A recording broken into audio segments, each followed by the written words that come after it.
think one of the really great things about the Route 66 project was it brought partners from all these different areas because people have all these different interests and connections to Route 66. So we had traditional historic preservation groups, we had travel groups, we had people that really loved the neon, that really loved the cars. Like, people had all these different entry points into Route 66, and they all loved it for very different reasons. And so I think we were speaking to a lot of new audiences that had been doing preservation work and had been doing saving places work, but probably wouldn't describe it in that way, though.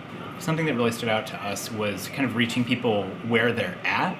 So for a lot of the chambers of commerce groups that we worked with, we talked about it as an economic development and a heritage tourism argument.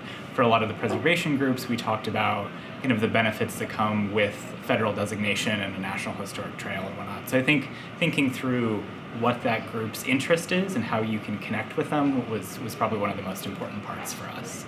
But what was really interesting is when you're actually on the ground, each community is Route 66. And so this idea that it's a stretch of a highway is one way to look at it. But on the other hand, you have each community you land in ends up being your idea of what Route 66 is and stands for.